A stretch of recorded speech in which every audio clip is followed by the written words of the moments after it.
The lights were on, but the world inside her felt dark. Sophie lay in a hospital bed, staring at the ceiling, her body still, her dreams silent. She once danced with fire in her heart. Now, she couldn't move. But the real pain wasn't the accident. It was the voice in her head saying, "You'll never dance again." Every breath felt like a countdown to giving up. Everyone saw her broken body. No one saw the war in her mind. But one thought, just one, was about to change everything. Not from outside, but from deep within. This story begins there. Sophie was 17 when everything changed. One rainy night, a sharp turn, a loud crash, and silence. She woke up in a hospital with machines around her and legs that wouldn't move.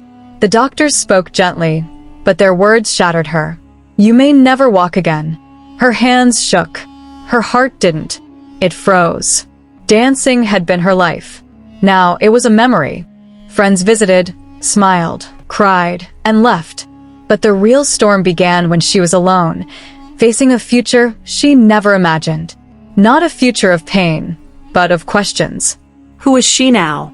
And would she ever rise again? Days turned into weeks. Sophie stopped counting. The hospital walls felt smaller every day.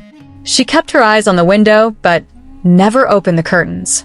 Her phone buzzed with messages she never read. The world outside moved on.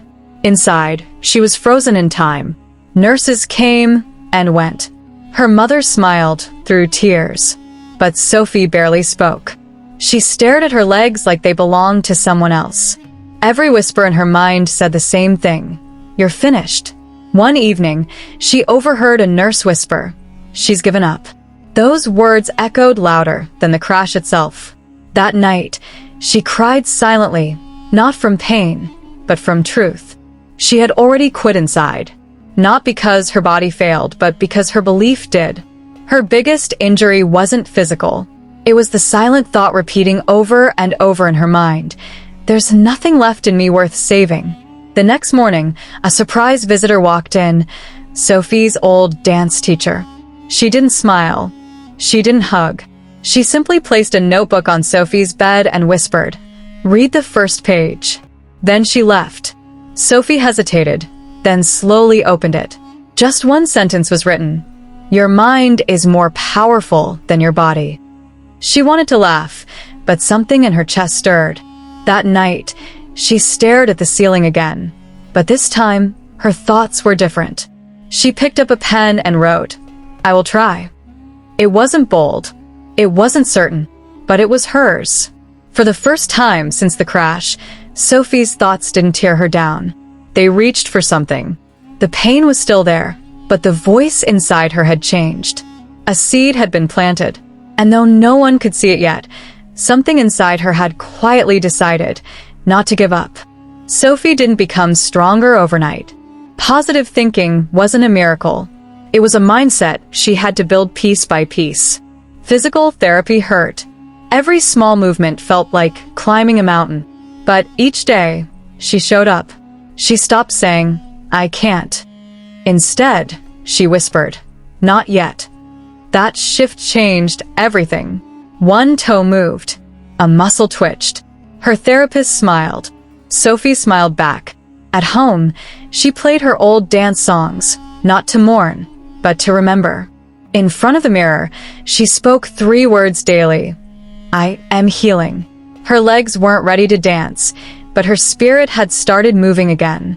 Every ache, every tear, every failure became part of her fight. She wasn't chasing perfection. She was chasing belief. And belief, she learned, was louder than doubt. The more she trusted her thoughts, the more her body responded. Her comeback wasn't loud, but it had begun. Weeks passed. Sophie stood between 2 therapy bars, hands shaking, breath uneven.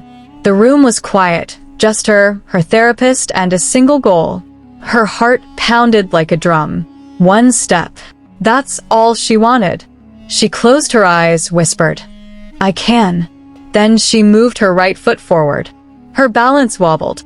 Her arms trembled. But she didn't stop. She shifted her weight and took another step. She fell. The room gasped, but Sophie laughed. Not because it didn't hurt, but because she knew she could rise again. Her therapist helped her up. She smiled through tears. That moment was captured on video.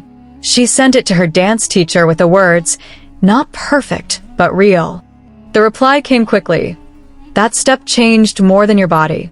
It changed your future." That video went viral. Sophie didn't just walk that day.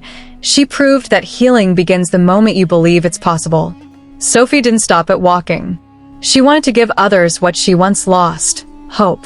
She began speaking at schools, hospitals, even small community centers. People didn't just hear her story, they felt it.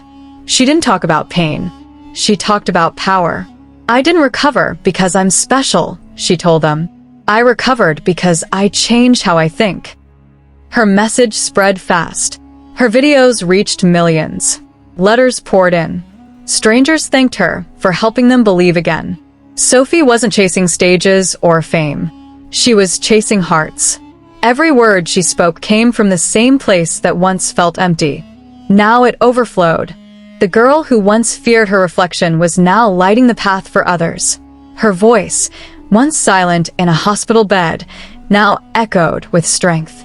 Sophie proved that when you change your thoughts, you change your life. And when you share that truth, you change the world. What if your strength isn't in your body, but in your belief? Sophie's journey proved that life doesn't end when something breaks. It begins when you decide to rebuild. She didn't escape pain, she faced it. She didn't wait for a miracle, she became one. Her first step wasn't physical. It was a thought. "I will try." And that thought changed everything. Today, she walks with purpose, speaks with fire, and lives with a heart that refuses to quit. Her story isn't just about healing, it's about rising. And maybe, just maybe, her voice is the reminder you needed to rise too.